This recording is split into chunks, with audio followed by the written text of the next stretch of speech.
morning, everyone. I am Press Secretary Philomena Robertson. Welcome to another edition of our weekly post-cabinet press briefings. Thank you for joining us. Welcome to members of the media who are in the room with us this morning, and to those of you who are joining us via radio, television, and online through social media. Welcome and thanks for joining us. This morning, I have with me the Minister for Education, Human Resource Development, and Religious Affairs, Honorable Emmeline Pear, and also the Minister responsible for Youth Development, Honorable Kate Lewis. And they will both be telling us about developments within their ministries in recent times.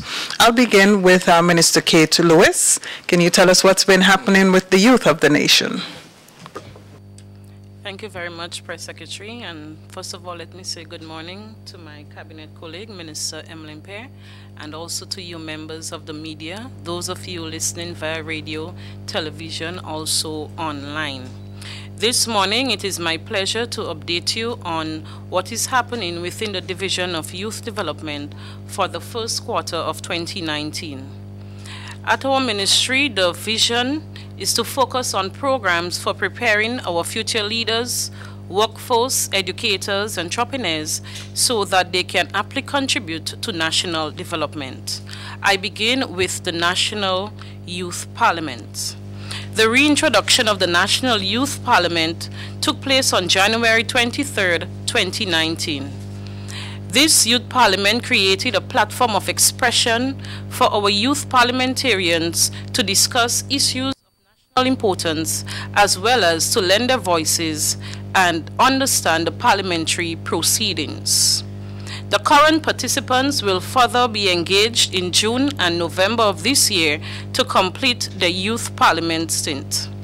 During this month, April 2019, the Ministry will reintroduce the Parish Youth Parliament. The first sitting will be held in St. Andrew by the end of this month. To date, all participants have been selected and training has already started in St. Andrew. Following the St. Andrew Youth Parliament, we will move on to the other parishes.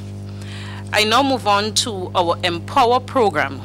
This program targets young men at risk with the aim of empowering them so that they can make positive contributions towards their community and, of course, our country, and to become more employable. The Empower program currently enrolls 500 young men, and the program was launched in October of last year. Thus far, the young men have completed sessions in literacy, numeracy, and life skills. Currently, participants are engaged in apprenticeship at various job sites. Also, CVQ training in areas such as property and facilities maintenance, land surveying, computer repairs, and plumbing. We also have some of our Empower trainees involved in music therapy done by Edsel Mitchell via JAMO, and some are also involved in aviation fighting at the Maurice Bishop International Airport. On a weekly basis, trainees are engaged in sporting competitions and social activities. Project FLY, Fostering Level-Headed Youth. The 2018 cohort was successfully completed in St. John and St. David last year. We are now preparing for the 2019 cohort in the communities of Mamacan and Pearls St. Andrew. 25 participants from each community will be engaged. The project will commence in the week of April 8, 2019, and the areas of focus will be cookery, restaurant services, and facilities maintenance. Project REACH and Project ACE. These are components of the Aspire program funded by the Caribbean Development Bank and is done in collaboration with the Ministry of Social Development. Project REACH targets young men at Her Majesty's Prison who are incarcerated to assist in their rehabilitation process. To date, there are 25 inmates involved in the program who have already completed their life skills, and also a music therapy session was done in January. Currently, the inmates are involved in crop production and facilities maintenance. The project will be completed in October of this year, and we are expecting the participants to develop various competencies. Project ACE, Actively Committed and Empowered Youth, currently engages 25 participants in the village of Moncton, and it is taking place at the Moncton Community Center. Ongoing is the life skill component of the program, which will run until May 2019, following which the participants will pursue CVQs in general agriculture and construction. I move on to the new Imani program. The new Imani program currently engages about 2,800 trainees, with our last batch being launched in November of 2018. The life skill components of the program is already completed. Our trainees in the batch 6 are now placed in two categories. One for the apprenticeship. These are for trainees who are already certified. They are placed on job sites within the private and public sector. The second component is skills training in level 2 CVQ. We have over 300 persons engaged in training in various areas, including business administration, welding, hospitality and villas, call contact operations, housekeeping, commercial food preparation, computer engineering, and construction. These areas were carefully selected to cater for the skills gap in the job market, as well as to meet current employment demands. At this time, I want to recognize a young man who is now employed at the Silver Sands Hotel. Last week at a meeting with the general manager, she commended the young man highly. He began his employment stint at Silver Sands in November when they opened their doors. After 3 months, he was promoted 2 levels up from a kitchen steward to the assistant supervisor of the kitchen department. He has attributed his success to the Imani program, in which he spent 2 years, 2016 to 2018. The Imani program also has a scholarship component. To date, we have approximately 100 of our trainees in the scholarship aspect of the program. In May and July of this year, respectively, some of our trainees will be graduating with bachelor's degree from St. George's University and associate degrees from T.A. Marisho Community College.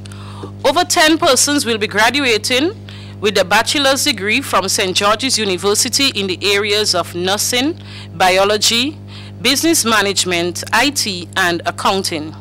We will have over 15 persons graduating from TAMCC in areas of pharmacy, social work, business studies, culinary arts, and building technology. This is a very important component of the Imani program, as it allows trainees to pursue higher education. The stipend provided is used for transport, food, study resources, and daily expenses. I move on finally to the small business component within the Ministry of Youth Development. We are in the process of rebranding and restructuring the Grenada Youth Enterprise Initiative, GYEI, into WeiVybz, Young, Unique and Talented Businesses. WeiVybz seeks to promote employment through entrepreneurship with the establishment of small business support centers, business hubs as we call them, at the parish level. This rebranding initiative already have seen the completion of a logo competition among schools won by a TAMCC student. The logo will be unveiled at the launch of our first small business support center by mid-April in St. Mark. 90% of the retrofitting is already completed, and this business support center will serve the parishes of St. John, St. Mark, and St. Patrick. The ministry will further embark on some public relations and promotional initiatives from April 5, 2019. And this drive is to greater sensitize the public about WeiVybz and lobbying for our young people to see this initiative as another platform to become employable. Thank you. This was an update from the Ministry of Youth Development. Thank you, Honorable Kate Lewis. Definitely a lot of work being done there by the Ministry for Youth Development. As Minister stated, much of the focus of this government is on preparing our nation's youth, empowering them to take up future positions as leaders, entrepreneurs, and such like, so that they can further contribute to the development of our country. Much of the attention in recent weeks has been on the Ministry of Education, and we have with us this morning the Minister in that ministry, Honorable Emmeline Pear, and she is going to be bringing to us some of the developments within that ministry and some of the things that we can look forward to. Minister Pear. Thank you very much, and let me join my colleague in saying good morning to all the members of the media who are here this morning, but of course all of those who are viewing and listening out there. I want to say a special good morning. I noticed that we have about 5 people in the room, well, myself 6, wearing blue. And I wonder if it's coincidentally or deliberate. As you know, today's been observed as World Autism Day. And internationally, the United Nations has actually recognized this day, and not just the day, the rest of the month. So I know some people would want to rush home and change into their blue. But it's a very, very important day to be observed. This morning, I was all dressed in pink, and then one of the teachers called me and said, "Minister, please remember to wear your blue." So I had to go reorganize. But we know that so many people around the world, particularly I want to make reference to students, who suffer from this developmental disorder. And of course, I want to continue to appeal to the general public, to parents, to teachers, to all of those who care for children with this disorder, this challenge, to continue to be patient, to continue to educate yourself as to how you can support them, remembering they are children too. And they can be adults, very successful, if they get the kind of support that they need, particularly at a young age. This morning, I want to update us on 2 major areas, that of the marking of SBAs, which has been a subject of public discussion for the last couple of days, as well as the upcoming National Secondary School Games, and a couple other items that I want to bring to your attention as it relates to the Ministry of Education. And of course, because this is post-cabinet, one other matter discussed at cabinet yesterday, which I think is important that the public should be aware of. As of last Friday, most of you may or may not be aware that deadline for the submission of scores for SBA expired. So at the end of Friday, all schools in Grenada should have entered scores for all of the students who are sitting exams where SBAs were required. At the end of Friday, there were 17 schools of the 22 secondary schools entering their schools online. At the end of Monday, we had a total of 19 out of 22 schools, and that was yesterday. I would anticipate that today we should have 22 out of 22. There has been some technical glitches experienced on the online system. Not from our end, of course, you know, it's a regional system, and we have brought those to the attention of CXC. In addition to that, we have had calls from all the schools who missed, schools that missed the deadline, asking for an additional 1 or 2 days extension. I want to use this opportunity, therefore, to recognize all of the teachers and principals who have continued to perform their duties as it relates to the marking of SBAs and the entering of the schools. We continue to provide whatever necessary guidance and support that may be needed at this time to the additional schools in question. Additionally, I want to recognize all of our stakeholders who have commented positively on this particular matter in the public domain and privately maybe, encouraging those who have to do what has to be done. Particularly, I want to recognize the Conference of Churches for their public statement on this particular subject, which I thought was extremely timely, recognizing the importance of SBA, not just in terms of general education, but in terms of the opportunity that it can provide to a student who is completing their secondary school education. I have to view it as extremely unfortunate any person who would discourage a teacher from marking of SBAs or entering the scores of SBAs, recognizing how important SBAs are to the success of students academically. Let me add at this time that the ministry's position on SBAs remain the same. SBAs for us is viewed as what it is, a school-based assessment. And this assessment is not a final exam, as we can refer to paper 1 and paper 2 in the CISEC exam. SBAs are intended to be a continuous assessment of students starting in Form 4. The intention is that throughout the process, teachers get to work with students to improve on their skills throughout the process.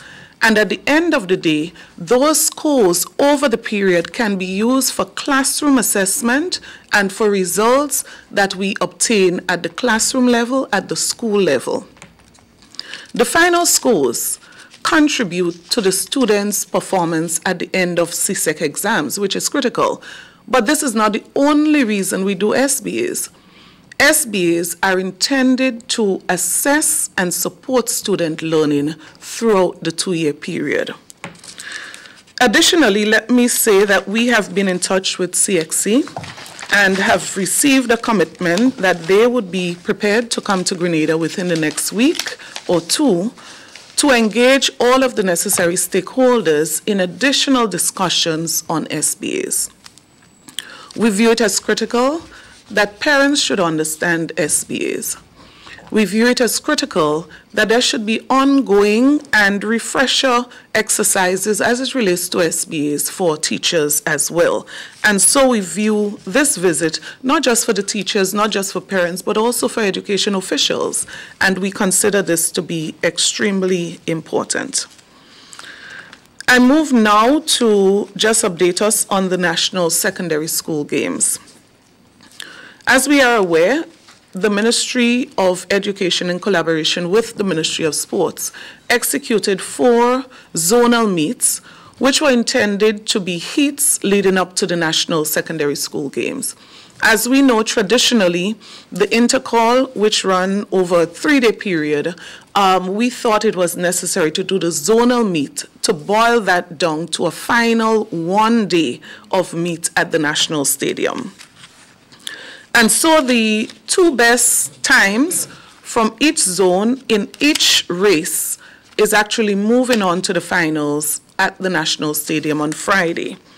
I want to use the opportunity at this stage also to express sincerest gratitude for the support of the technical persons who have been driving this process, and I want to particularly single out the Curriculum Officer for Sports in the Ministry of Education, Mr. Jerry Alexis, and Mr. Colin Peters, the Assistant Coordinator of Sports, and all of those who have volunteered over the past month and who have been actively involved in one way or the other, whether at the school level, as teachers, coaches, as physical education teachers, as district education officers, as principals, whatever role officials on the days in question, I want to express gratitude to all those who would have contributed to the success of the zonal meets.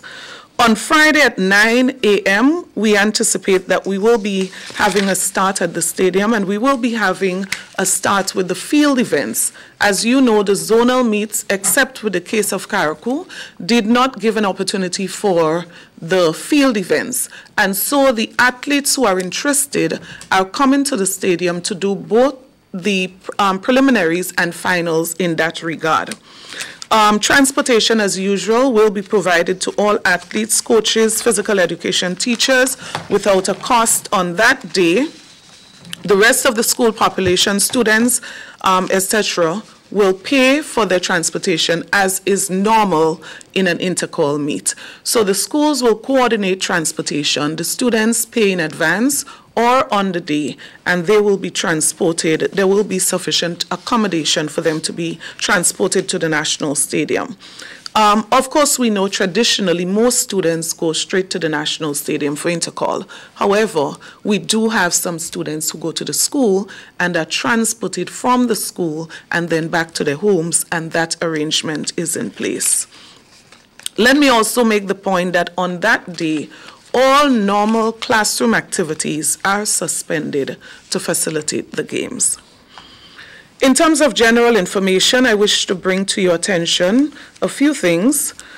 At the last post-cabinet that I attended, I did refer to Cabinet's approval of the committee that actually deals with review of the education system, and that committee, chaired by Mr. Michael Pei, started its work. However, I want to add that Cabinet has also approved the Advisory Council, and that is being chaired by Senator Christopher Diali, Deputy Chair Mrs. Nicole Dow. And that committee has also met, and it is at the first meeting that they've selected the chair and deputy chair. Training of teachers and principal, very critical, and we continue to place a lot of emphasis there. We've had a series of training activities varying widely. The last training with principals particularly dealt with the issue of e-learning and online platforms that facilitate the management at school level and the development of students in that regard. And of course, we've been having a number of areas in which we figure that we need to increase the training activities, both for teachers and principals, and those have been supported at the highest level extremely well, and we are very grateful for the kind of responses that we are getting from principals and teachers. I want to just mention this morning, as I said, e-learning, the question of e-books. And it's a question that has started to be answered at the Ministry of Education, because we believe the time has come to seriously look at the introduction of e-books.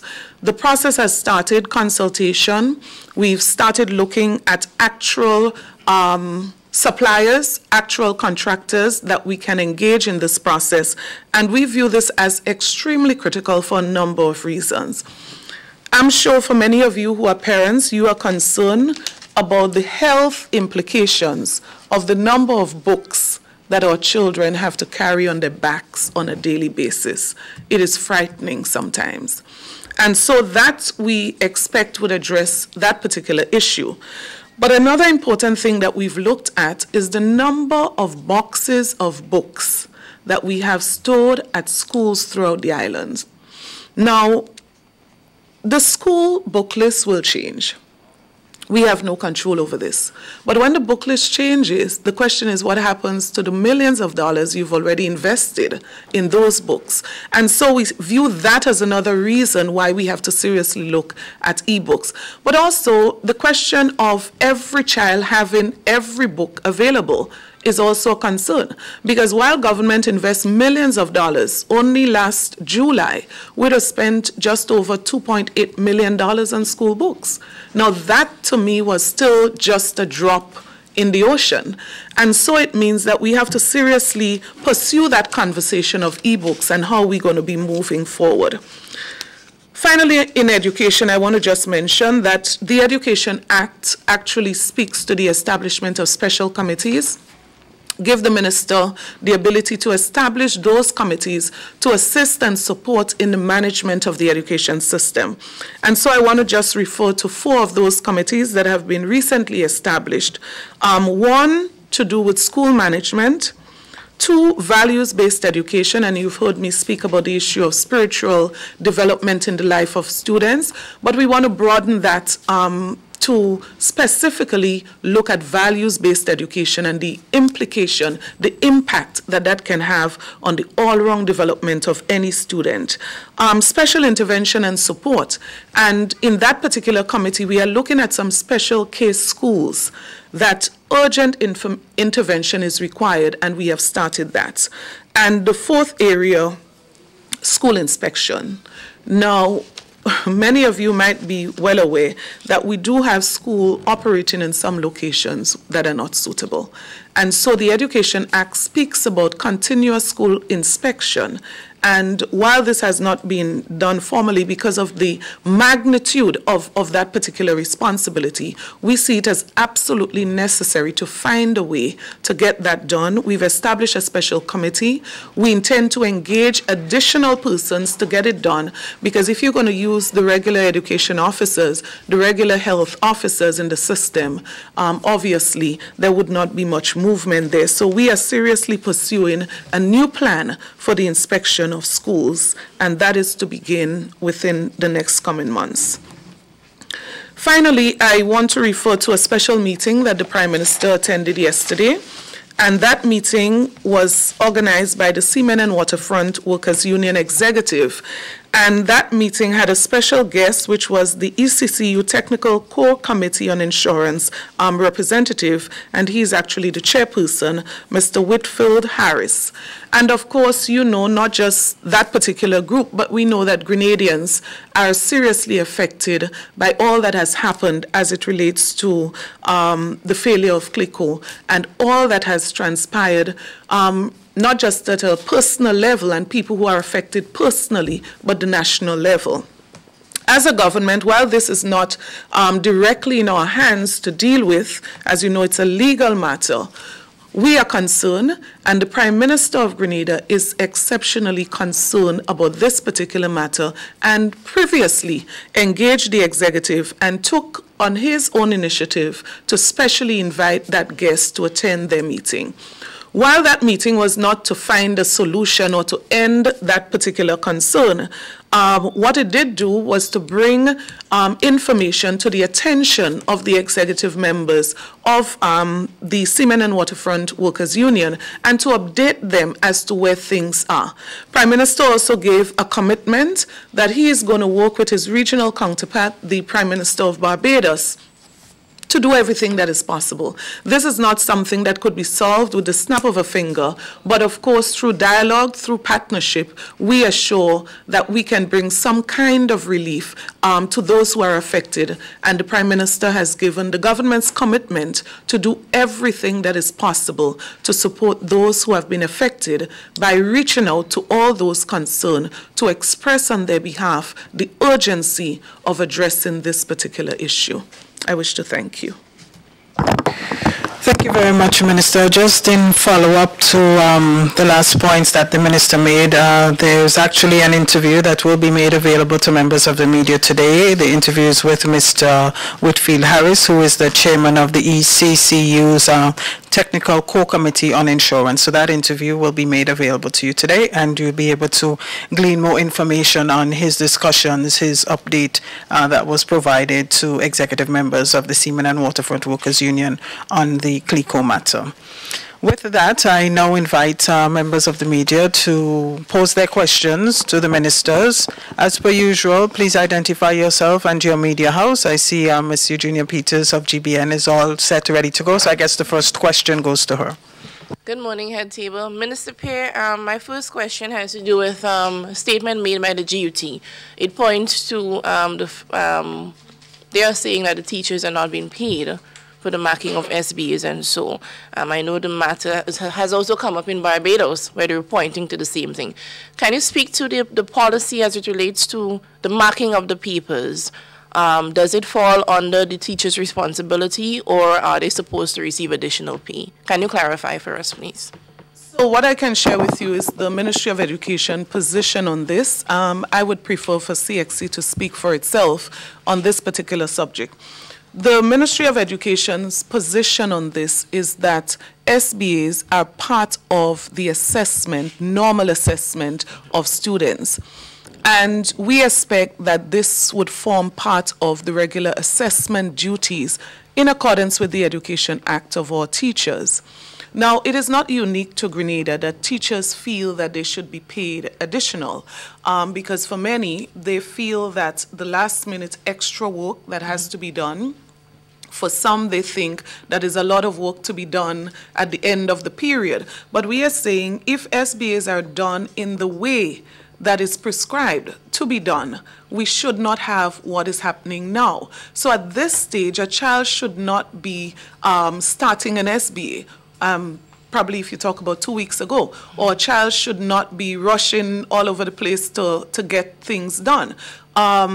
What we expect would be happening is that over the period, the consistency, the continuous process would eliminate a lot of that end of period work that some persons have. Speaking to one principal, that person shared with me that she does not really understand what the issue is as it relates to starting SBA coming up to the final year of a child's engagement in secondary school. And she made reference to the process. And to her, that principal was relating, in her case as a teacher, how she dealt with it. So I think maybe there's need for some additional support for our teachers. Maybe there's need for refreshers to the how and what other additional support can be given at the school level. But we do not see this as anything extra in terms of the assessment. As a matter of fact, as indicated before, the scores from the SBAs along the way should be used for the children in school assessment record. Have you had instances with teachers refusing to mark papers? If I am a teacher and I say, well, I am not marking papers, I'm not being paid to do this, are there actions that the ministry or the school can take? Right, so to start with the beginning of the question, I am not aware of any case where we've had a teacher who said, I'm not marking SBA or I refuse to mark SBA. Teachers have been extremely supportive. As a matter of fact, I believe after working with a child for 5 years, and even if you boil it down to the 2 years, Form 4, Form 5, I doubt any teacher would want to see that child go with a no grade because I did not mark his SBA and would want to live with that on their conscience for the rest of their life. I doubt. As a matter of fact, you know that every child who enters secondary school look forward to the final exam results, which is CXC. So I doubt any teacher would want to do this. But as you said, the rules are clear, and the rules are contained in the Education Act, and it speaks to how do you deal with situations, how do you deal with circumstances, and they're all outlined there. I doubt we would have to go to the rule. I doubt we would have to go to disciplinary. I doubt we would have to get there. I believe teachers will do what they have to do. Okay. April is Child Abuse Awareness Month. We heard the GNCRC making statements about corporal punishment, saying that it's time that we abolish corporal punishment. They've made recommendations to government. Can yourself as the Education Minister and also the Youth Minister speak to corporal punishment? Where does Grenada stand with that issue, particularly corporal punishment in schools? So just to say that we're governed by the Education Act of Grenada. And within the Education Act of Grenada, it speaks to corporal punishment, but it also specifically addresses how it should be administered. I've listened to the intervention from the organization that you referred to, and I think it's great that there is public discussion on this. Any such decision that government takes, as in going forward, we would want that to be informed by public opinion. As you know, any legislation taken to Parliament, there's a period where it affords the public to contribute. And so a shift in this, we would want to hear from all of our stakeholders. And of course, our government is one that has listened to the people and has taken on board a lot of the recommendation for legislative changes. So that is something I believe we are quite prepared to hear the conclusion of the public debate and the public discussion. Of course, the church has its position, the school would have its position, or NGOs would have their own position, and as a government, we anticipate a conclusion, recommendations from all of our stakeholders, and we're going to consider where we go from here based on that. Is there a timeline that you're working with? Of course not. We have not set ourselves a timeline, and we have not initiated the discussion. The discussion has been initiated by the NGO community, and we are happy for that kind of discussion. We look forward to them making some representation to us as government as to how we proceed forward. And just finally from me, Madam Minister, public libraries in Grenada. My passion for reading started at a container we used as a library in Carriacou. And we look at what's in St. George's, we also look at Grenville. And Minister, I'm telling you, it's really hurting my heart to see the condition of our libraries. Can you give us an update? I know we had some plans. What is the latest? Right, and that makes two of us because my heart is also hurting over this. The public library in Grenville is something that has been there far maybe before I was even born, and so I'm sure the one in St. George's. As you know, due to no fault of any human being, those two facilities are in the condition that they're in now, and I believe the issue of finance has been a major obstacle in the way to ensuring that we have those two facilities functioning. What I can assure you of, two things, and specifically as it relates to Grenville. This has been on the Cabinet's agenda of discussion for quite some time.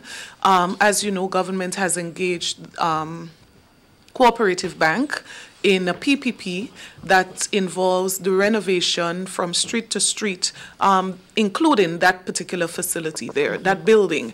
And so we've made representation that whatever structure, whatever building, whatever facility will be constructed there should include a modern concept of a library, because we don't just want to be talking books, we want to also be talking internet facilities and an upgraded version of what was there before. So that we are waiting. I'm quite sure they're at the tail end of wrapping up all the legal and other administrative activities as it relates to that. So very soon we should see something happening there practically.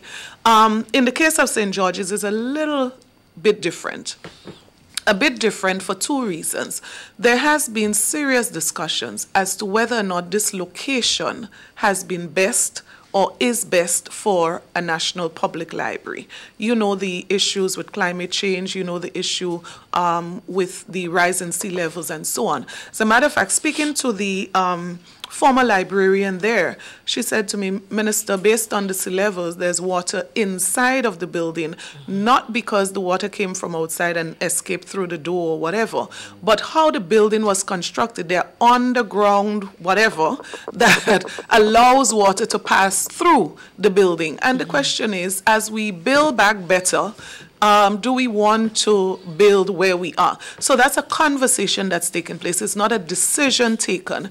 And so Cabinet has only yesterday appointed the parliamentary representative for the Tongue of St. George and myself to form a special committee to discuss further with the key stakeholders and to come up with a final decision to be presented to Cabinet as to, one, the location of the public library, and two, to settle on the option for funding for rebuilding of the public library. The constraint has generally been finances, and I believe we're at a place where we can identify possible sources, and we are ready to proceed on that particular matter. Didn't we have some funding approved in the past for the library? What happened to that? I would not be able to say whether there was or there wasn't, but what I know, there has never been support for the complete rehabilitation of or refurbishing of that building. So it may have been part funding, and not just that, sometimes people make commitments, but actual final release of those funds, sometimes that's another question. So people may express interest, but as to say we actually have funds that were committed, I doubt. Okay, thank you, Minister. Sherry and Noel, GIS. Minister, I want to go back to you as it pertains to the SBAs first. I heard you mention 17 and 19 and you hope for the 22. But the question I want to ask you as it pertains to the SBAs, based on the letter that the union president wrote instructing them to drop it to, don't mark and drop to the ministry, if any teacher, any school has delivered any SBAs to your ministry for marking? The answer to that is no. We have not had any SBAs delivered to the Ministry of Education, and as I said before, all indications points to the fact that teachers have marked, are probably wrapping up marking, and entering. And I believe we can probably safely say they're all at the entering stage. Over the last day or so, we've had some technical issues which could also contribute to those two schools in question. But also, as I said, they have called. The schools have actually called the ministry to say, look, Friday we were not able to enter because of X, Y, or Z. Could you give us by Monday, Tuesday? And the ministry has been very supportive in that regard. And apart from the SBA, his instructions was also for CPEA, but I didn't hear you mention about that aspect. Right, and I think generally speaking, we have not had any feedback at all from the school or schools that indicate that our teachers are resorting to not following the instructions of the Ministry of Education and the directives of the Ministry of Education. Let me say this. The Ministry of Education has a responsibility to manage schools in Grenada, Carriacou, and Petit Martinique. That's a responsibility as defined in the Education Act of Grenada. The Grenada Union of Teachers has a responsibility to represent its workers and to seek their best interests. And we would just wish that the Grenada Union of Teachers would speak a little more to the employer. Because if you're going to be representing them, whom are you representing with? Or who are you in communication with? Speak to us a little bit more. Let's talk about the issues. I extend that invitation to the Grenada Union of Teachers. Let's talk a little more about what are the issues that you're concerned about. And as it pertains to the National Secondary School Games now, can you give us an update as it relates to the uniforms, and if you were able to get any sponsorship? Because I know in the initial stage it was mentioned that the different zones would have specific uniforms and so. Right. On the subject of uniforms, yes. As a matter of fact, the uniforms came into Grenada last Thursday, and DGCL has funded the uniform. And not only that, it's actually in printing now. So the zones will have their colors, and the zones will be represented in full uniform. So with the, asking you the questions because people are asking. So with the, I don't know if you're familiarized with the different colors for the zones, but the mere fact that you've gotten a sponsor for the uniforms, would we see a continuation of the National Secondary School Games in 2020?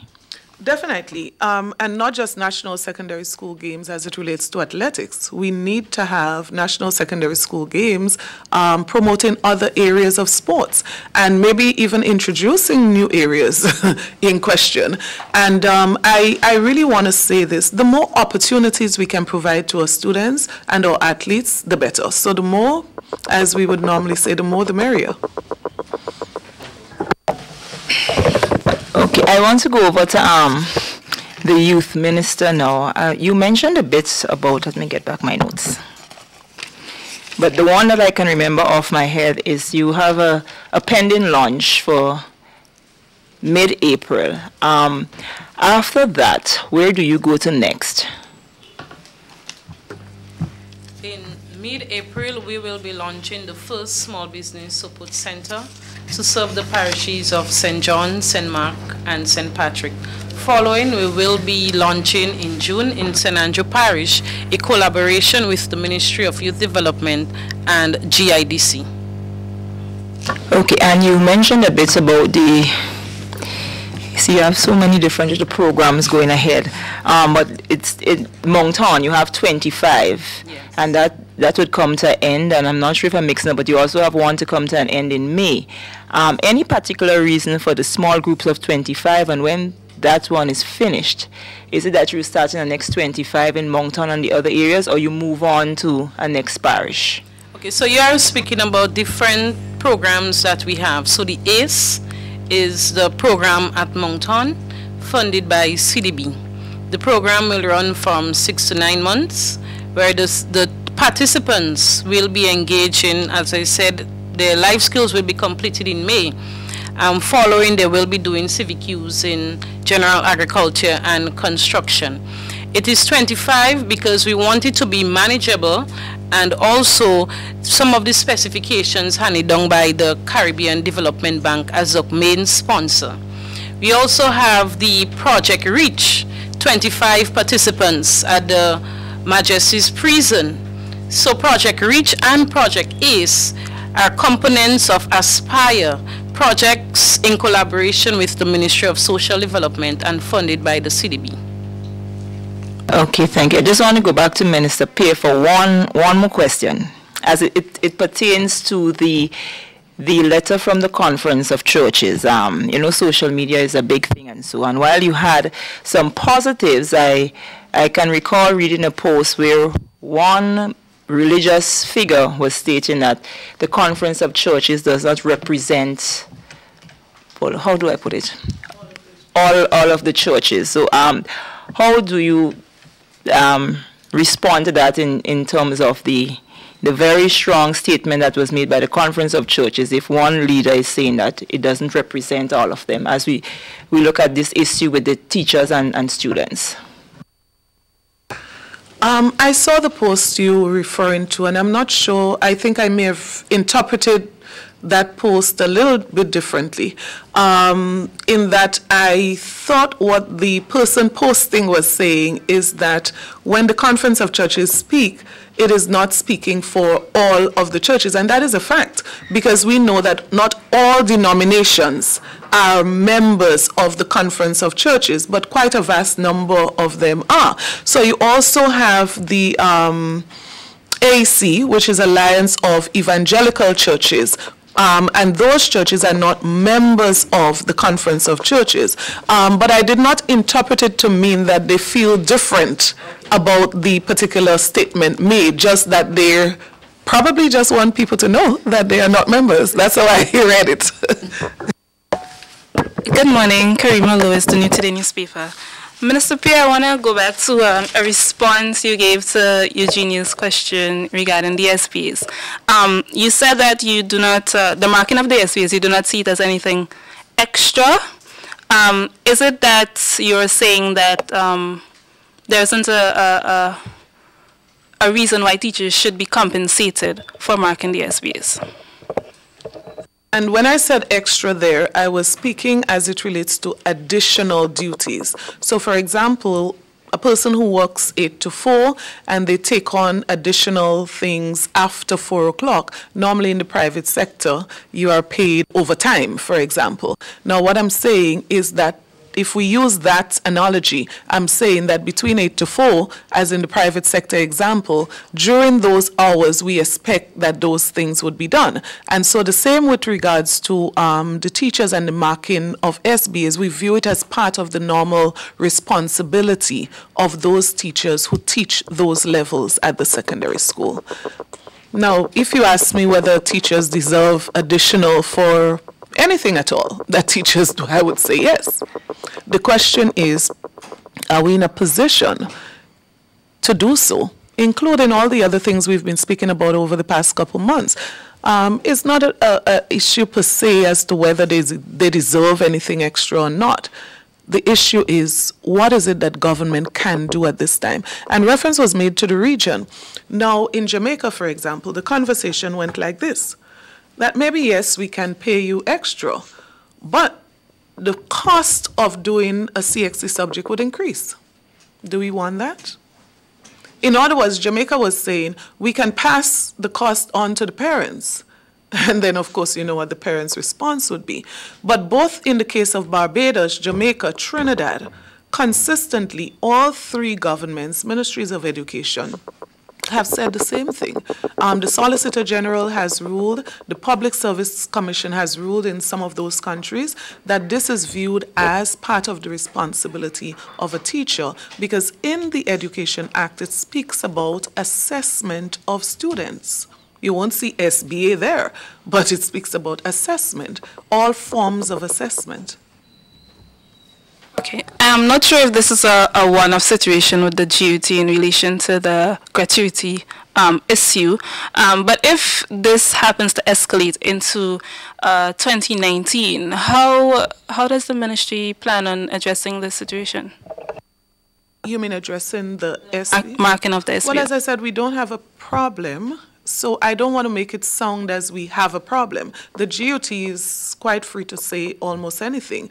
I can't speak to the GOT as it relates to the marking of SBs. I can speak to teachers and principals, right? GOT has a responsibility to represent them. So the GOT can come to the ministry and say, look, we've been speaking to our membership and they have that issue or that, you know, whatever the case might be. Or they can speak directly to CXC and express that. Now, so if we speak in escalate, there must be a problem, and that problem gets worse. But I probably see the point that you're trying to make. What if next year the teachers decide we are not marking? I'll go back to my previous statement. The Ministry of Education has a responsibility to manage the education system. And managing the education system is to ensure that no child is affected by any action at all, whether it be SBAs, whether it be sports, whatever opportunities. We have a responsibility as a government to ensure that those opportunities are provided to our students. So if it means that we have industrial action, worst case scenario for the whole of next year, the ministry has to find a way to get it done. Okay. I know that the Prime Minister had made some statements about the cabinet ready to teach. If that happens, can we see the cabinet marking SBs? You really want to go back there? All right, so let me say, I've always said this. Let's get the context in which this was said. And I think that is the key issue. In what context was that said? And I went back repeatedly when this became a public issue, which I think was actually blown out of proportion. And the Prime Minister, to me, was very clear. What the Prime Minister was saying is that worst case scenario, our children are home for months and months and months not having an opportunity for an education. The government of Grenada must do everything possible to ensure that they do. And even if that means that ministers of government would have to support what is happening at the constituency level, we do have MPs right now outside of an industrial action. We do have MPs who go into schools and actually support in the classroom. And it's not something that happens days in a row. Maybe I know in one case, one particular MP, maybe once a month or something like that, I've heard him say that he goes to a particular secondary school and offers support. Now, when we visit schools, we may pop into a classroom. I've done 1-hour sessions with students. I think in that context, whatever you can do to support, I can bet you this. Now, if something happens, the government does nothing, we're going to have the same outcry that the government didn't do anything. So when there's a crisis, when there's a problem, the critical thing is finding a solution. And sometimes that solution might not be the norm. It might not be the obvious that everybody expects. But the important thing is that when there's a problem, you need a solution. On a lighter note, I noticed Mr. Killer is in the lineup for the entertainment part of the games. Given limited supervision because it's not the intercall games and having the buy-in from teachers and parents and so, are you prepared to deal with Mr. Killer's run with it in the stadium? Right. So you're anticipating some things there. And that maybe I'm not gonna be assuming, and you're assuming that we would not have supervision. I believe at the zonal meets we've had supervision. In addition to that, we catered for volunteers, additional persons, and we are doing the same for the finals.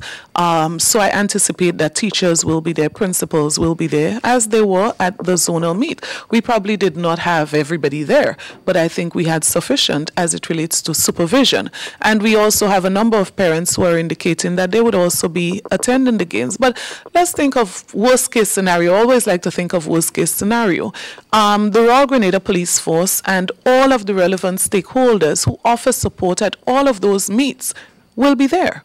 Right? So that's one thing. The second thing is as it relates to Mr. Killer. Let me make this point that the Ministry of Culture is coordinating, the cultural package, which would be about 30 minutes. Very clear direction was provided. as it relates to the content of that package and what songs are going to be sung during that package. So that's all I would say. That guidance has been provided as to what can be performed and what cannot be performed on Friday. Thank you. Any further questions? That will be all. Okay, well, I guess with that, we come to the end of this week's post-cabinet press briefing. Much appreciation to Honorable Kate Lewis and Honorable Emmeline Pear for being here this morning. And as per usual, we got a wealth of information that was shared by both ministers. Lots happening in the Ministry of Youth Development to empower our youngsters, preparing them for their future roles in our society. And Minister Pear, of course, updating us on where things stand in relation to SBAs, the upcoming secondary school games, that kind of thing. So again, I say thank you for joining us this week. I am Press Secretary Philomena Robertson. We hope to see you again next time. After 4 weeks of preliminary qualifiers, after 4 zonal meets, it all comes down to this one incredible day of exciting track and field action. It's the National Secondary School Games Grand Finals. The Eastern, Western, Northern, and Southern zones will face off. Randy James Athletic Stadium, Friday, April 5th from 10 a.m. Excitement, tension, drama. The athletes will throw further, jump higher, and run faster. And inspirational halftime performances from Dash, Vaughn, and Mr. Killer. Witness poetry in motion, the fluidity of form and class. National Secondary School Games, the championship. Come feel the rhythm of the games. Saturday, April 13th is the date. 4 p.m. is the time. It's the 3rd annual Grenada Invitational. World-class athletes, world-class performances at a world-class facility. Come see Olympians Andre DeGrasse, Sheldon Fraser Price, Braylon Toplin, Asafa Powell, Lyndon Victor, and the cast of superstars at the Randy James Athletic Stadium. Tickets are now on sale at godofed.com. Grenadian Optical, Duty Free Caribbean, Maxis Bar, and Venus. Saturday, April 13th. Grenada Invitational. See you there. McIntyre, top of the screen in the colors of Grenada with a bit of a lead.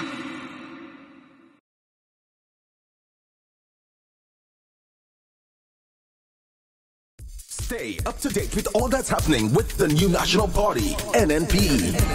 Send us a message via text or WhatsApp on 405-8683 with your name, email, and constituency. Stay in the know with NNP. Get updated. Via text or WhatsApp on 405-8683 with your name, email, and constituency. Stay in the know with NNP. Get updated.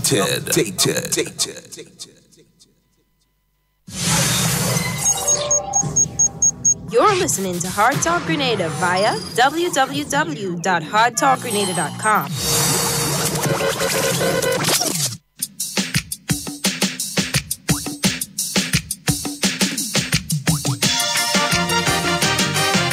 My heart goes out for the children. Lord, give me now. The children are the future, so we got to get them and give them the best in every way we can.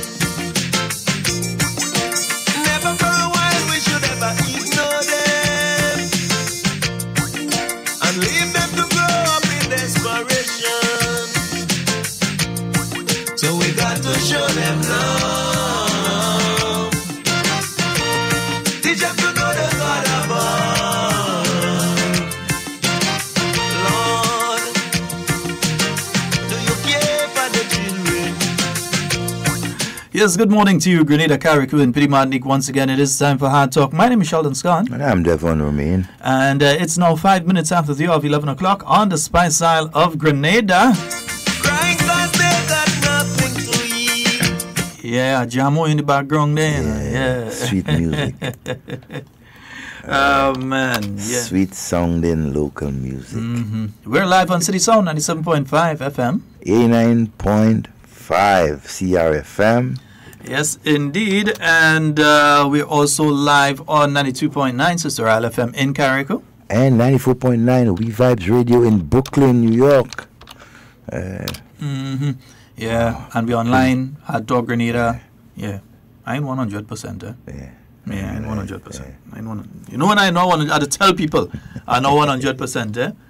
It's a pretty cool and overcast morning here in Grenada. There's nothing, we need the rain. Yeah, fall, rain, fall. Fall, rain. Fall, rain, fall. But we just had the post-cabinet press briefing with Minister, the Honorable Emlyn Pear, or Honorable Minister of Education. He said youth and sports there, you know, it's kind of stick. And Honorable Skeeter Lewis, the Minister of Youth. Yeah. And you know, one of the thing that were mentioned there, I heard Minister Pierce speaking about the library. Yeah. And that a cabinet committee had been set up, spearheaded by herself as Minister of Education, and Honorable Peter David as the Honorable MP for the town of St. George and Foreign Minister, to, one, look at relocation of the National Library, because the present location may not be the best location. So look at the possibility of relocation of the National Library. And two, the mechanism for funding for a new library. If you're going to do a library, libraries are no longer just books. No. Libraries are interactive places. Yeah, so I've been to some libraries overseas, and when you go to a library now, there are places that they have, you can go and you see people performing poetry, and so it's sort of performance. In some areas that they go that far. You could go in one area. Cafe style you have, you know. Yeah, and then the high use of technology now, that a lot of books are digitized. So people want to be able, you know, a long time you go to the library, you had to get something photocopy and so on. Devon, you might be as far back as when they used to have the thing, the crank. Now, you remember the crank, right? When you had to photocopy something, you throw a little carbon there and you had the paper and you had to, you had to crank like if you're turning ice cream. The Rizzo. Yeah, them old time crank Rizzo. Yeah, the older folks would know what I'm speaking about. So the older crank Rizzo, that you have to go and you have to kind of crank it to get it serves its purpose, No, but it used to work. It's not like it didn't used to work. It used to work. You're getting copy a thing. Wow. Yeah, I remember back in National College, they had one of that, you know. You crank that Rizzo and you're getting your copies of stuff. So, morning, Louisa and Hannah and all of you there on the live this morning. Antonia Dudes, good morning. So, good morning to each and every one of you on the live this morning. Nicole, good morning. Yes, so they're looking to do a more state-of-the-art kind of facility. I think the direction that they'll be looking to go is where you can interact online. Yeah, you can interact online. So you go to the library, yes, you can get books and so on. So you can check out books, you could read books and that sort of thing. You stock up on some of the books. You preserve the archives, and I know that there are individuals who go to make sure that the archives are okay, and so that, you know, it's not being destroyed. One of the things mentioned there was that underneath the building right now was water. But that is kind of the case with a lot of places in that area there because of the number of years. And Devon, tell me if I'm wrong or if I'm right. Wasn't there a basement in the library? There wasn't a basement. It is possible, you know. I think so. I think it is possible. Nas, you used to spend time there, you know? If there's a basement in the library. No, in there, yeah. That basement most likely flooded now. Yeah, I think it when you walk in, you could go down. Yes, you can go down. Yes, so there's a basement. Yeah. But that basement most likely full of water. But you know, one of the things though is that building, if you really look at that building, that's a very resilient building. I'm not saying this to say that the library should remain there. I'm saying this to say that the building must be preserved at some level. Move the library, but preserve the building. Yeah, and I think too, in that building there should finally be part of the entire financial complex. An additional, you know, part of it. Could be, or make it part. Well, if you make it part of the museum, might be the same problem that you're trying to avoid with putting the library there, that you're endangering artifacts because. But if you remember something, Devon, the entire financial complex burned, that building remained. Yeah. The entire Rudolph's restaurant, and condolences to the family of the late Mr. Rudolph Ostialik. Rudolph's restaurant and courts and that whole section, they burned. The library stand up. Storm surge came, and I remember the staff there. I know where they find sandbag, but they get sandbag and the sandbag the door and all kind of thing. When the storm surge was coming, because the water was actually lapping down to the bottom level of the library there when they had the storm surge. Because it destroyed all over by White Cane Industries and all kind of thing. I don't know. In 1999. What's his name? What the restaurant and them there? Over by BB's Crab Back. BB's and all of them there. So storm surge kind of lick up that entire area there, and the library survived. Hurricane Ivan passed, and the library survived. So it's a really resilient place, you know. It's one of the most resilient buildings in town. It's like everything around that burned down already, you know, and the library still stays. Yes, surrounded and it's there. Yeah, even to the back you had fire and all kind of thing. You had some minor repairs done to it and so, but it's standing. I mean, so I think I agree, because with looking at the way forward, I do not think that the structure would be suitable for a modern library. You definitely have to look at a new area. So identify a new area, whether you're building from scratch or you're going to refurbish an existing structure. But looking for a new area. Secondly, you have to look at an area that will protect and preserve the documents, the books and everything that you have inside there without having to worry about it. Anytime in the next 100, 200 years that you can have it there. And that could deal with the technology. Because that building, you can't, if you have to go and run wires and all kind of thing, they know, and do all this kind of thing. You had to go and break through some stone and empty. In fact, remember, the stones that most of these buildings are built with on the Carriacou came as ballast in ships from England. They used to come down with that as the ballast in the ships. And then when they bring them stone, they leave them stone and them, those blocks, they used to leave them, and then they take the sugar and the tobacco and everything to make up the ballast, and they go back in England. And they come back with blocks and things to make up some of the ballast again. So these things is not easy to work, you know. You know, not easy to work. An area, if it wasn't a mark for other things by government and so, would have been an excellent area, in my view, for a public library. Would be the building that used to house the Governor General right there by the Parliament.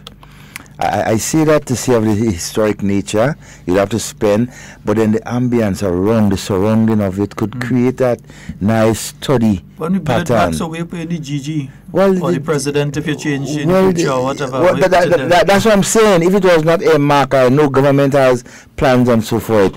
But but the whole the entire that area there, you know, the ambience, the space it have where people create a nice, you know, outer, you know, landscape and so for study and everything like that. It's on a hill. It's not that distance from a lot of the schools right around St. George's. You know, enough park space, everything. It's just, you know, unique. But again, government, you know, has a mark because it is the old residents of the GG. So I suspect it will be, there's enough land there at some point. The only thing is access. I think that's one of the things you must look at. Access to the facility, especially for people who are attending educational institutions. So it has to be accessible to the Heinze student, accessible to the TAMCC student, accessible to the GBSS, high school, or the person who is at the ministerial complex and wants to gather some information, or the guys at PBC, or the GBSS, or the Anglican Eye, or the so it has to be accessible. It has to be a place, but it can't be along a floodplain. Can't be too close to the water table. Has to be on an elevated place. It can be congested. And it should be away from other buildings. It can't be smack dab in the middle of other buildings. So you have a problem with other buildings and it destroys the National Archives. Exactly. Yeah. So yeah, you know, I wish there was the space and so that, you know, that area there would house a wonderful, public library. That's just, my view. And it will cost a lot. The whole landscape and the designs will, have to change for a wrong day. But my God, it will enhance. Yeah, relax the whole, day and that kind of thing. Also, the secondary school games. It's coming up on Friday. Yeah. It's going to be a wonderful activity. Definitely, it's going to be a wonderful activity. We know that the thing is this, if you know the individual called Emlyn Pierre, you know that there is no way that she will allow certain performances to take place in front of the nation's children. There's no way. If you know Emlyn Pierre in the way that I know Emlyn Pierre, you know there's no way she will stay there and allow certain performances to take place. She's thorough. For the young people, for many of you who used to go around to the Youth Pulse activity that we used to have back in 2006, 2007, 2008, the Youth Pulse activity we used to have going around, you know that the performances had to be of a certain standard. In fact, I was one of the people who used to vet it. Hello, the Calypsonian from St. Mark, lives in the U.S. He used to vet it. Anderson Gaskin, Andy Andrew. Yeah, you had these individuals, Rondell John. Yeah, we were given responsibility. You had to vet some of those things. Sometimes a fella come, and me and Andy Andrew might have stand up and we listening to the guy and we say, nah, you ain't going on stage with that one. No, forget it. So you used to vet these things. Yeah, you used to vet the performances before people perform. Of course. So it's the same sort of thing you're going to do. Yeah. And then they're talking about lack of supervision. Go on off police. Oh, please. Go on off police and different people that will be there. That will be able to supervise what is going on. Medical personnel, supervision, both by teachers. You know, find the people who want this thing to feel like extremely desperate. Very. They come up with all sorts of ways and means to ensure that, to make an attempt to make the games feel. Yeah, they're extremely desperate, man. They feel already, man. See one this morning talking about rum, man. They go bring rum. Where they go pass the rum? I don't understand. Where they go pass it? One, you have police officers going to be right throughout the place there. Secondly, you cannot sell alcohol at a school activity. It is illegal to sell alcohol at a school activity or within a specific distance of a school activity. Yeah, so I don't know what's going on with them, but they're trying. It's just desperation. Desperation. See, because understanding that the games will come off. God's willing, it will come off, and the support is there, right, by all the students, partaking athletes, and so on the different schools. I mean, they're trying their best. I have to give a message to a person. Good morning, Miss Camille Teresa Scott. You see Camille Teresa Scott today? Yes, when I go on the bus, I glimpse her. She's down. Miss Camille, as a busman go tell you in case you don't hear directly, but I'm sure you go hear. Patty say, watch your phone. Check your WhatsApp. Yeah, check your WhatsApp. No. Patty say, check your WhatsApp. No. Right. I send a message for you. Nice. Right. Camille, check your WhatsApp. No. Good. Hey, I noticed Camille have some unique things here. Juking board. You remember the use of juking board? Man, you used to wash your clothes and everything like that. Camille have juking board for sale. By now. You understand? Juking board for sale. $75 for one. Money bags. Perfume, shoes. Go and support Camille. People that still use juking board in 2019. Yeah. Juking board, and that's essential, man. Watch. The washing machine, Sheldon, that we use right now cannot wash our clothes clean, It doesn't wash our clothes clean, A lot of us may not want to I just wash my hand. I don't have no washing machine. It's and that kind of thing. And the juking board make it much easier to get rid of the dirt, and so on the clothes, especially the heavy clothes. I hear you, brother. So, folks, just remember Camille has these things for sale going out there and go there and support Camille. But also remember the secondary school games, they're taking place this Friday. Yes. The zonal teams are going to be having their uniforms. We heard from Minister the Honorable Emlyn Pierre that the different zones, they have their uniforms have arrived. I think she said today or tomorrow. Today? No, today or tomorrow? Yesterday? No, last week. Last week it arrived. But Digicel have organized it, so it's in. So the different zones And we know that the northern zone, Carriacou, coming to take it. Yeah. So the rest of all, you had to prove me wrong. But we know Carriacou is coming down here to go back up with the trophy, whether it be on the Osprey or the Dolly C or the Alexia, or even if it's the Laser, they're going up with it. So, right. Okay. Now we are enough people. The plane ain't big enough. You go big trip. That plane had to walk like a mini bus. You just have to touch down throughout people and turn. Yeah, the distance short. You can't cut off engine. No, you can't cut off engine. He might overheat too. You got to bring everybody up pulse to make it shorter. Yeah, so definitely the secondary school sports are taking place this week. 9 o'clock on Friday morning. Yeah, let your kids be part of the activity. Let your children be part of the activity. There's nothing wrong with them engaging in positive activity. If you keep them away, they may end up being involved in negative activity. And you see, that's what some people want them to be. They want a situation where your child ends up in a negative activity so they could come and say, look what the government doing. Exactly. Look what the government had them children and them doing all kind of thing. They should be in school. But no, they're going to be at an activity at the Kirani James Stadium. So that's going to be taking place this Friday. And also we have the Grenada Invitationals coming up.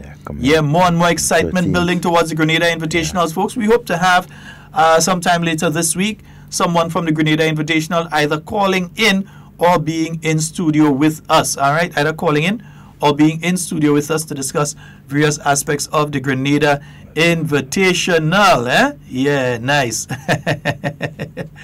Well, when electricity gone, can we joke in board there? Yeah, I hear you. Yes. Bruce I get from all this kind of thing, joking board and Greta and all kind of thing. Well, Greta still very much so effective because you can't cook a good oil along without using a Greta, a great coconut. Some people blend in coconut to make oil long. I hear you. I hear you. Waste of time. Yes, boy. Devon, with all of that aside, though, very interesting. The NDC interim leader was on GBN this morning. Oh yeah. And I heard, let's take this call before I say what I heard. Good morning and welcome. Good morning. Good morning, Sheldon. Morning. Hello. Morning, you're a live caller. Yeah, good morning. Morning. We get to ticket already myself and my invitational. Right, wonderful. Yes, what ticket yesterday. Wonderful. Nice. We don't missing one spook. Yeah, because I mean, come on, Trinidad not even getting these athletes. What's the cost of the secondary school games? I am not sure. I think it may be. I don't want to go and make a statement and next thing it isn't true. Let me confirm. Okay. The cost of the secondary school games. Okay. $10. All right. Okay. Thanks. All right. Okay, yeah, let's confirm that and then we'll see. But let me, it's on GBN last night, $10. Okay, yeah. So Nazibi is telling me here $10. Okay, great. On beyond the headlines. Now I saw the leader, and let's go to this one. I saw the leader, the NDC, on the To The Point program this morning, looking extremely uncomfortable, looking extremely out of place. You know, the man looked like he looked like a Volkswagen Beetle in a Toyota factory. He looked totally out of place. So, I mean, I'm telling you, a lot of all you know the Volkswagen Beetle, and yeah, he looked like a Volkswagen Beetle in a Toyota factory. So, I mean, he looked totally uncomfortable. Yo, bro, what is your problem? And then he was asked a question by the host. He was asked a question about the allegations, as the host would put it out there, the talk that's out there, now we know it's true, of the intention of the NDC to attempt to remove the two junior senators. To attempt to remove them. Mr. Andal never said, yes, it's true. He never said, no, it's not true. He just went out on this long preamble and then he ended up going back onto the issue of the General Counsel. And he basically did not answer the question, Mr. Andal, where you hiding from and where you afraid? Yes. Answer the question. It's a simple question to answer. Yes, we are intent on removing, or let me say the shuffling. Yeah. We are intent on shuffling our senators. Yeah, make yourself feel like a man. Say we shuffling. Yeah, man, we shuffling them. right? We are intent on removing the senators or shuffling the senators, or no, we are not going to do it. But he never gave a definitive answer. He used that political ploy of just yada, yada, yada, yada, yada, yada. But in the meantime, let's talk about the General Counsel. And he never responded. Mr. Andal, why did you not respond to the question? Why are you afraid to respond to that question? Why that question so hot? Why that question so hot that you run from it? Well, you know, these guys so deceitful in everything that they do. They always try, they want to do things, and as soon as it is evident that, look, man, they just flip over. But you know what? What is going on there with NDC? The young people, I think, is making a move, right, to get rid of some of the older heads, in my view. So right now, it's get rid of them before they get rid of we? Before they get rid of we. Okay. I think that's the attempt, right, by them. And I think they will get... So it's Django and crew? Well, yes. I know Django is very vocal and versatile, and he has a capability. Then you have Tevin and Jude, and then now you have Ron coming into the mix, at least being threatened of losing his senatorial position. Because the intention is to put Andal himself and Claudette in. Yeah. Later this year, the intention of the NDC is to push to get Andal confirmed as political leader of the party. Which I don't find is a good idea. But anyway, NDC on its own with that one. Yeah, and to get Claudette confirmed as deputy leader. Wow. But also to give them a little oomph, they intend to have them placed as parliamentarians. Yeah. So they would like to have the two young people removed, and they replace the two young people in the Senate. Well, it's a in good fact, thing. they're actually approaching for the removal of 3. Because they want Glennis seat 2. I know who tell them they have seat. Which one think? Well, you know what? Glennis seat 2. It's a good thing. That decision is not up to them. That's the good thing about it. If it was up to them, it would have happened already. But it's not up to them. That's our project Governor General, our project GG and talk. Go ahead. Fight up, Papa. Fight up. Yeah, but that is the intention. You have to understand what this means, because these are the people that were saying, oh, they are the party of youth and look what they've done for young people. Until we on Hard Talk exposed that, are you trying to play catch up with an NP? Because we've already had, I was a youth when I went into the Senate. I was a youth. Yeah? I was under the age of 35. I was a youth when I went into the Senate. Yeah? You also had Dwight Hosford. You've had Devon Romain. You've had Richard Macfield. You've had Emlyn Pear. You've had Kate Skeeter-Lewis being recent as well. Now you have Judd and you have Katisha. So you've had a history. Even Nigel Stewart at the time that he was in the Senate at the first time. So the New National Party has a long history, a very long history of appointing young, competent, intelligent people to the Senate. So the NDC only now trying a thing, but the NNP already has a track record of doing that, and they're trying to pass themselves off as the party of youth. They're trying to catch up. Where Ali Dowden? He's there. I see him up here and there. Poor Ali. Yeah, well, you know, he understand, I mean, the uphill task. They boy look blind in the Senate, man. They come on people who never even go as candidates. You understand, and the second time, I give Tevin a little blind, and so, right, but no, I heard that they wanted, some people wanted Tevin to go, and Tevin was interested in going, but understanding, they feel like they will give Tevin too much power. Yeah, they're free. See? So they never put him. They won't put him like that. You have a caller. Good morning and welcome. Morning, Sheldon. Morning, darling. My phone is dead. I had it charging. Oh. And I listen to the program this morning. I also check your phone, Sheldon. Yes. So good morning, and I just checked it with my good girlfriend. So I say good morning to me. Yes. Everything all right? For the time being, we hear you have joking board for sale. Hey? We hear you have joking board for sale down there. I can't hear now. We hear you have joking board and thing for sale down there. Yes, well, to be honest speaking, Mr. Scott, I don't want people, to be honest. This thing is a thing on a makeup looking mood. I haven't said it. But I find it this last season, he don't work fast. He work like come out from England. I go to American alright. And then you local singer. I still have super work. You know? I still have super work. And the people buying their buy, but the money you already money. They kind of slow, Sheldon. You know, it's kind of slow. That's why you don't want it. Yeah. Yeah.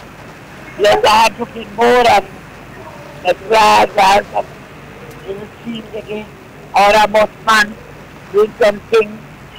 You have to go and say, well, that's why they go with each other. Because it's something to us, they don't need nobody but with each other. Oh boy, we're big. Yeah. Yeah, I don't know what I want with it. I sit away and I write up and see what cars to see the ball. You know, so I feel like I have to rest. Yes, so that is it. I don't I'm going to go back to phone to charge. All right, so there. Yeah. Everybody, Patty, Matthew, hello. It's a word, Jingo.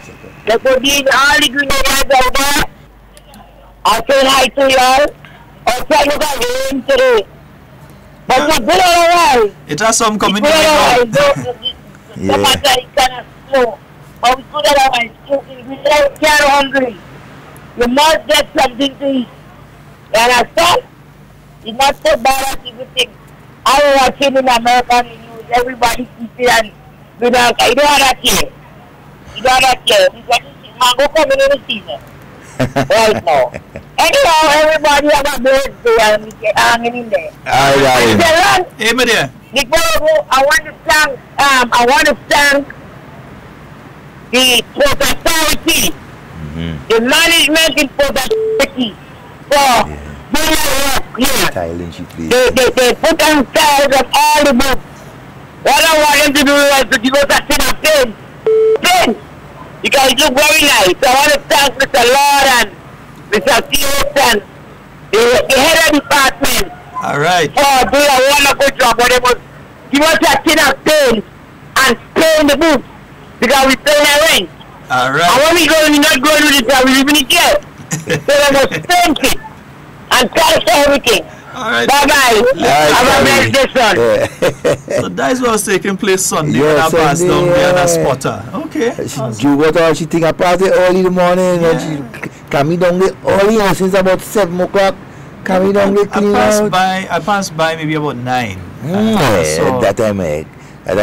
Imagine she didn't take breakfast, nothing yet when she reached home. She said, me, I want to be sure I come there first and take out my thing. Yeah. But Devon, it's interesting, you know, as we are saying, because, you know, if just about a year ago, or let's say 2 years ago, if you had a resignation from the NNP, you know, NDC would have been jumping all over the place and all kind of things. That's sad. This is an SOS from the Trinidad. Location 7 miles off the coast of Venezuela. SOS, SOS, Mayday, Mayday, Mayday.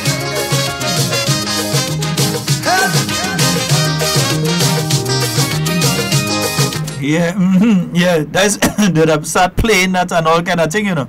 If one person that just resigned or some kind of thing from the NNP, the same person who resigned, he would have been playing that again. He would have been singing, oh God! He would be on Facebook. Things are happening very fast right now. Things are happening very quickly right now. It says though, and I hope Grenadians on a whole take note of what I'm about to say here. It says the quality or lack thereof of the individuals the NDC continues to put up as candidates and as front people on behalf of the party. Remember, previous to this PRO, the PRO before this one resigned because she said, Mrs. Franca Alexis Bernardine, she resigned because she said it was difficult for her to carry out the role of PRO of the party, be a constituency caretaker, and still carry out her personal home duties and that sort of thing. It was very difficult. Not even counting the senatorial duties once a month when you had to go into Parliament at that time and so on, which she didn't used to come anyway. But anyhow, I didn't used to come. I used to come after the thing and gone, just to register the name on it, just come through face and gone. But it shows that the incapable of multitasking. It says something about the organization. Remember, roughly about 2 years ago or so, when the only two people that were constituency caretakers that remained on the executive were who, Devon? The deputy political leader and the political leader. Which were? Nazim Burke and the present interim leader, Mr. Andal. Who was the deputy at the time? Deputy at the time. Everybody else who were constituency caretakers. They moved them out. But not only moved them out, they moved them out for a reason. They moved them out so that these individuals could spend more time in quote-unquote their constituency. I don't know if they had constituency office with housing officer and social welfare officer and they had people coming to them on a daily basis because they're having different problems and economic problems and social problems and problems that government could assist because it have a drain day that need to clean or it have a healthcare issue or so that they need government assistance with. I don't know, but they said that they could not carry out the role, different roles on the executive of their political organization and at the same time carry out a role as a constituency caretaker, not the MP, not the MP. Very important to know that, not the MP. And not even a government constituency caretaker where you may have certain responsibilities that are handed to you on behalf of your political organization. Not even in that perspective. But these individuals basically some of them didn't even have a constituency office. But they said they needed to take the time off from the party, the NDC as a party, and spend the time in the constituency. And all of them still get licks. See, and serious leaks too, not just... It says that Mr. Andal is incompetent.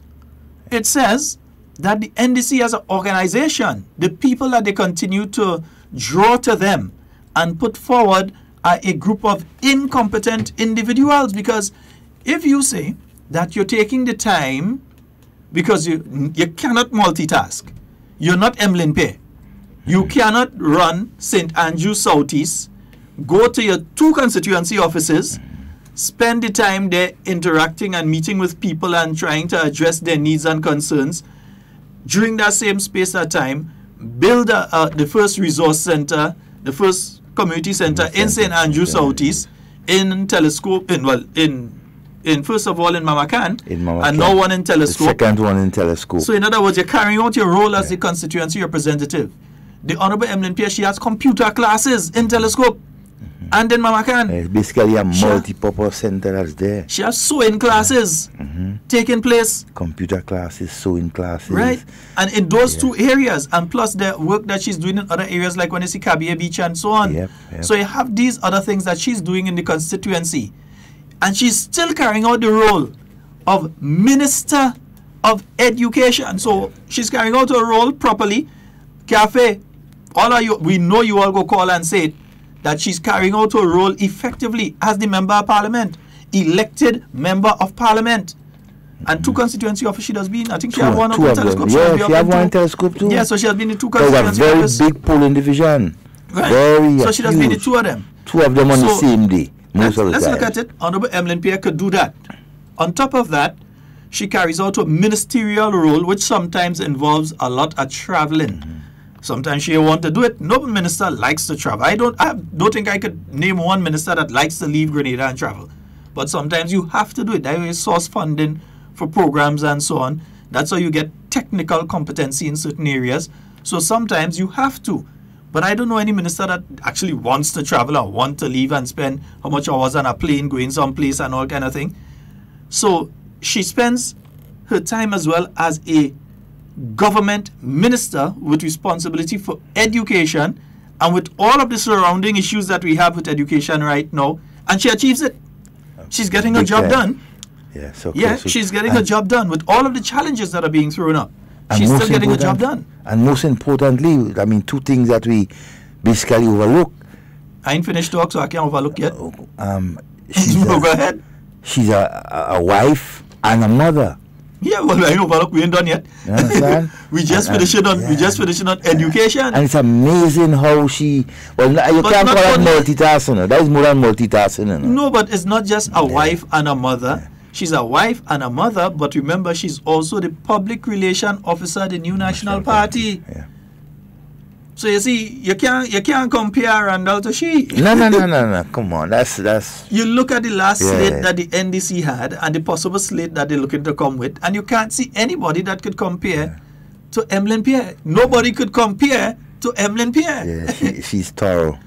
And I'm just mentioning Emmeline Pierre, but let's look at the other areas as well, because she's doing an effective job as the public relation officer of the new National Party. Yeah? And then, so she's carrying out all those roles. She's able to multitask and achieving all of them. And then she has a cabinet responsibility. Outside of the ministerial responsibility, cabinet, because they'll put you on different committees that you have to solve different things and get different things done. And she's doing all of that. All of that. And she still has the church. Well, look at that. She still has deeply involved in the church. Minister Pierre is Mahalashmi. He's a multiple hands, man. And then it's amazing, Sheldon, because I did some work with her for a couple of months in her constituency. And it's amazing how she moves around in her constituency. Devon, get good now. Paying attention. You understand? Devon, get good now. Man, back in the days, you know what she used to have? She's like an octopus, you know. She used to have one big notebook. If you think I like she still has a superintendent of our pair. She used to have this big hardcover notebook. And she writing down everything. Everything. By the way, let me not sell out your secret. That lady is thorough. I'll leave it out. But no, outside of her, let's look at the rest of the new National Party team. How does the Honorable Kindra Mathurin Stewart cope?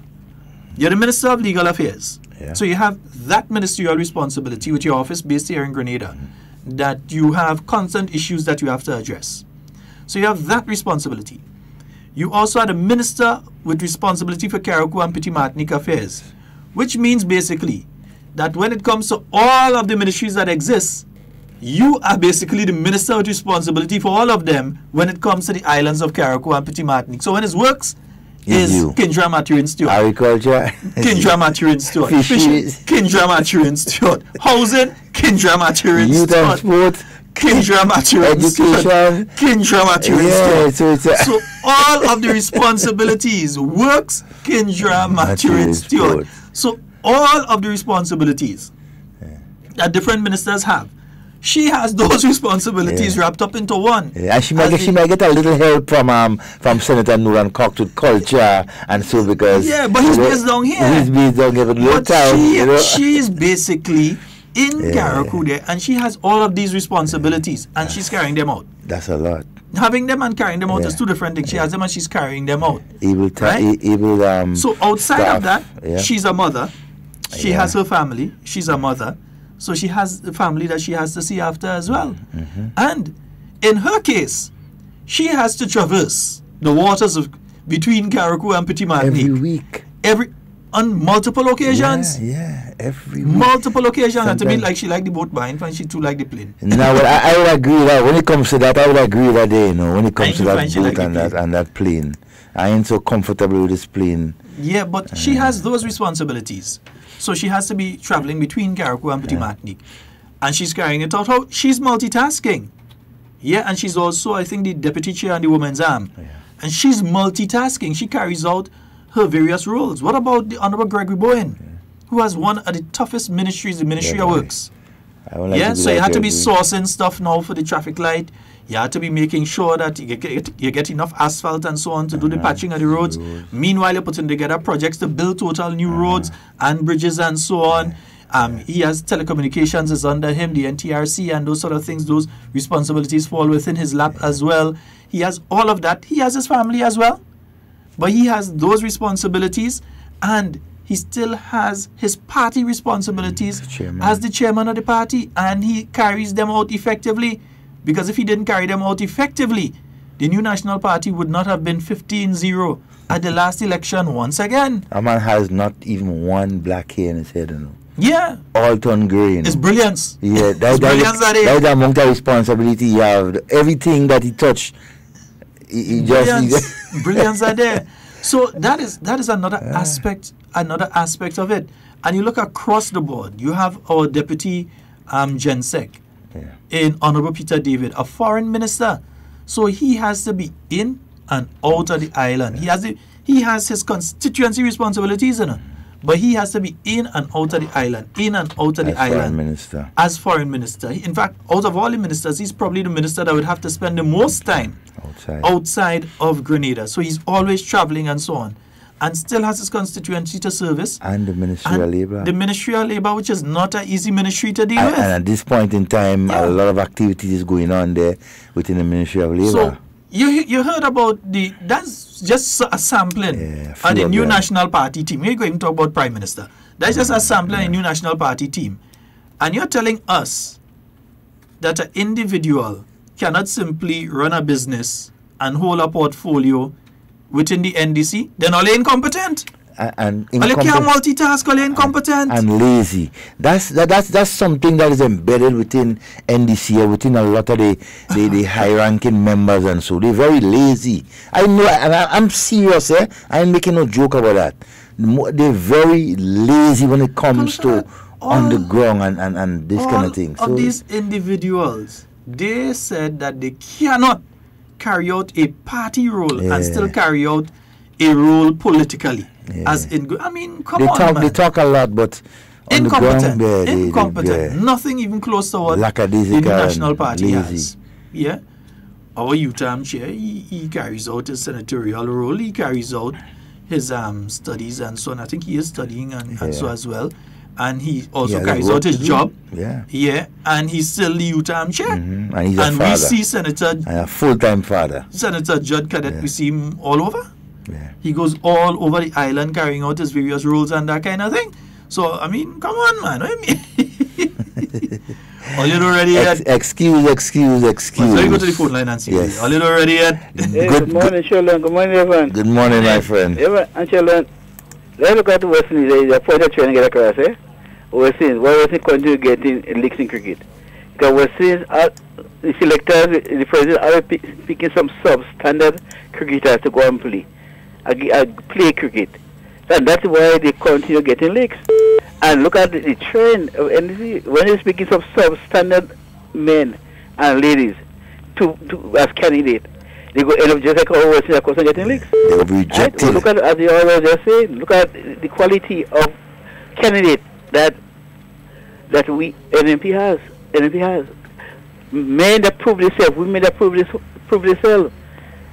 So that's why you see the Grenadian people know the quality of the candidate that we have, and they know the quality the candidate and they come up with substandard. So the way you look at it, they have no choice to vote men that are multi-talented in all different areas. So when you pick substandard cricketers, and they continue getting leaks. You'll get substandard results. Cricketers, that's why they continue getting leaks. Same thing like NDC.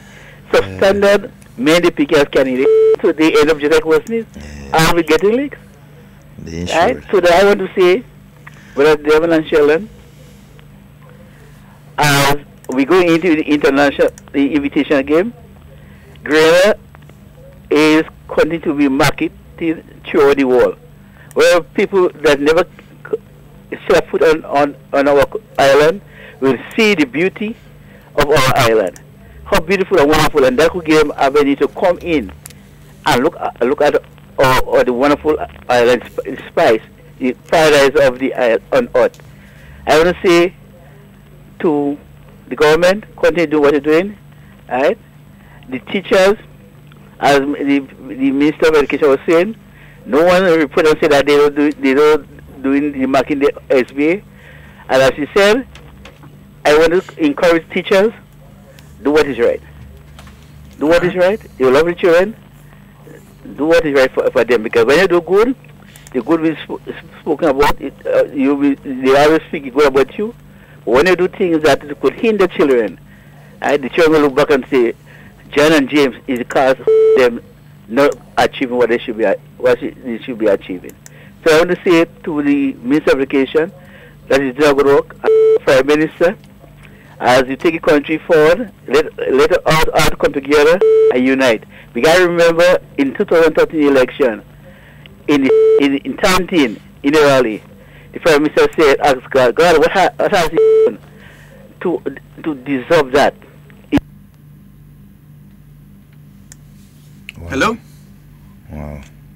Hello. He got cut off. All right, caller, you're going to give us a call back, 440-7377. And 347-329-3101. Hey, Devon, boy, before I forget, the Royal Grenada Police Force, man, they're having another exams again. Yes, So Saturday the 13th, the same locations, 9 a.m.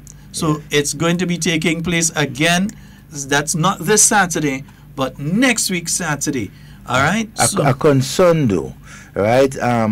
What about the persons who are Seventh-day Adventists? Talk to the police. Don't ask right? me. No, I'm just throwing it out there. I know they're listening. Talk to the police. And so in future, they can, have other arrangements perhaps to accommodate. If you're a police officer and you have to arrest somebody on a Saturday, you will tell them to wait until Sunday. No. Well, you see... I ain't going that far. I'm going that far asking that question. You tell them you arrest on Saturday. No. I don't think that. But the responsibility. We cannot decide that you're not going to accept people because they have a particular faith. Yeah. It's And so. But I think they will rectify that very soon. Let me just get this information for another time, though. So the Royal Grenada Police Force, they'll be at the SAS in Telescope, GBSS. Everybody knows what GBSS is, and the St. Rose Modern Secondary School in St. John, in Carriacou at the Magistrates Court in Hillsborough. That's for Carriacou and Petit Martinique. You must be between 19 and 35 years old. Women, you must be at least 5 feet 4 inches in height. Men, you must be at least 5 feet 7 inches in height. The examination is open to all interested persons. So take your measurement before you go. Yeah, take your measurement. One measuring table. Yeah. So women 5 feet 4 inches, males 5 feet 7 inches. So Nazim, you can get you. Yeah. All right. No, they can't get you. Forget that.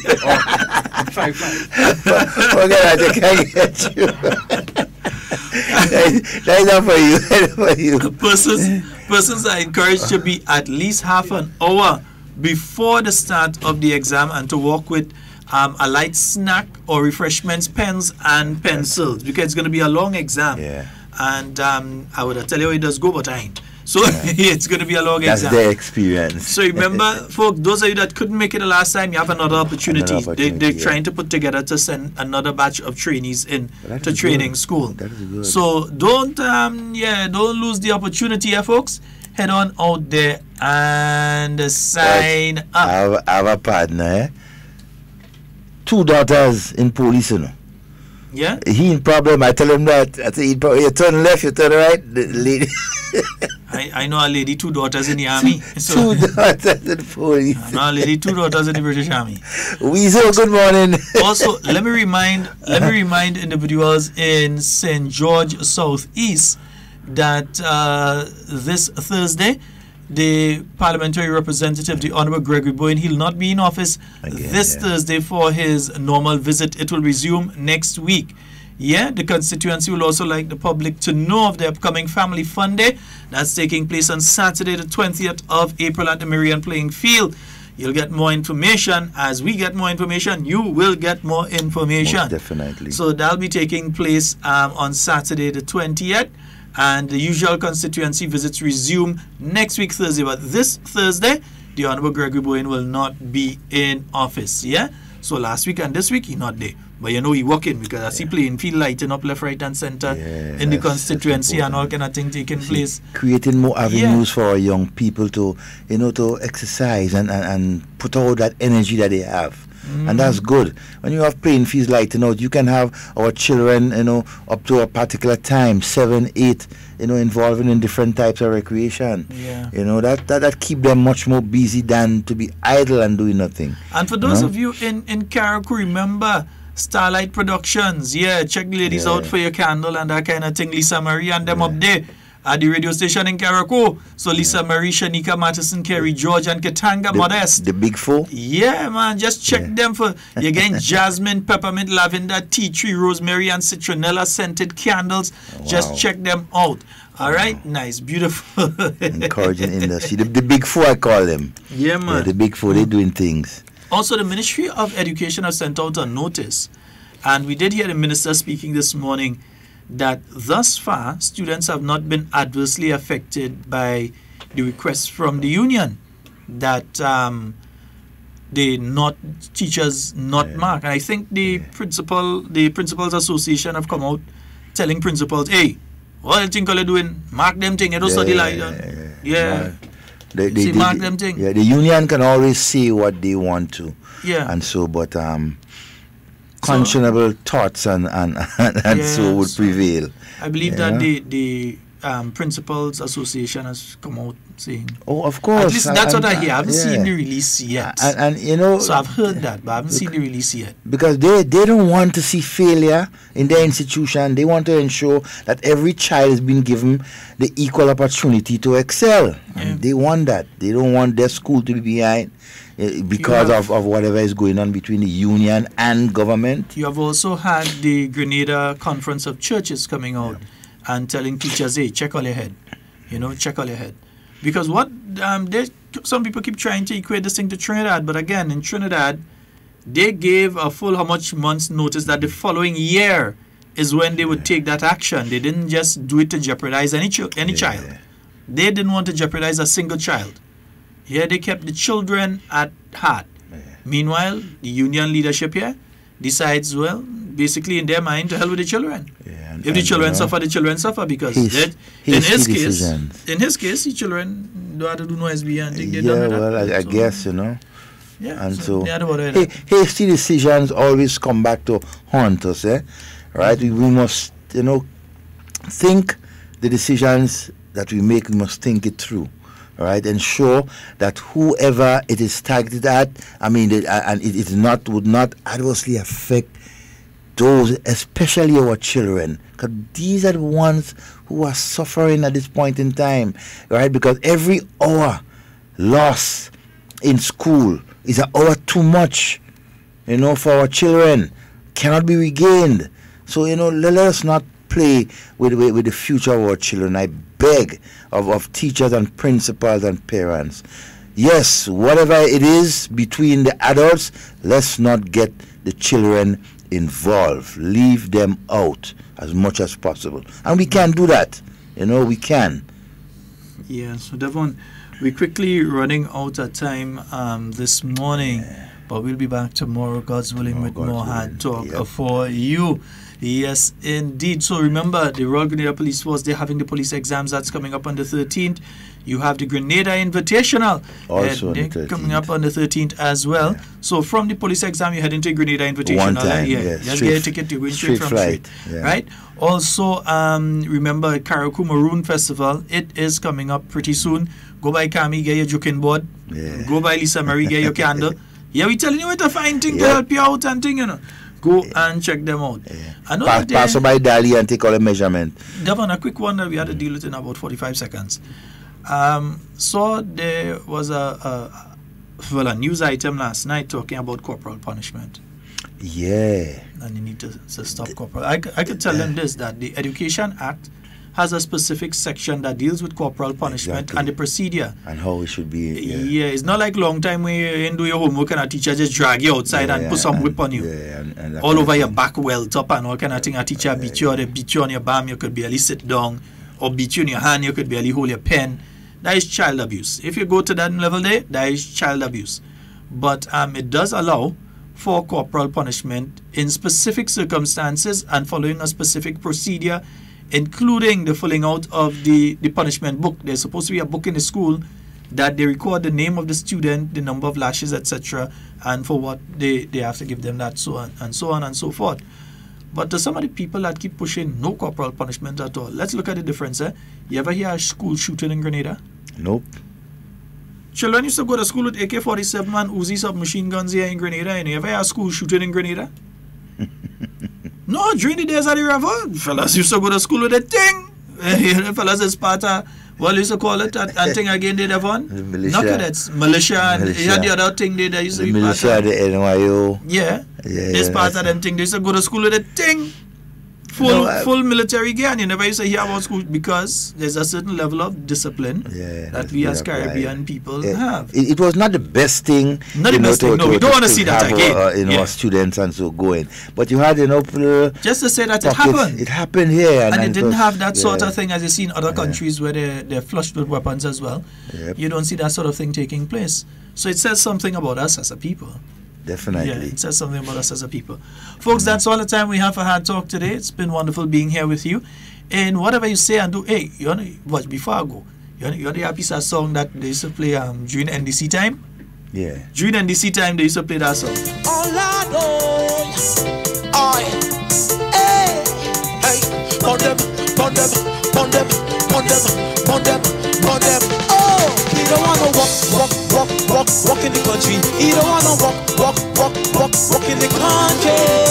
Walk in the country. I wonder what period they was talking about. That was during NDC period. Yeah, I know, but during NDC period. During NDC period. I want to know which.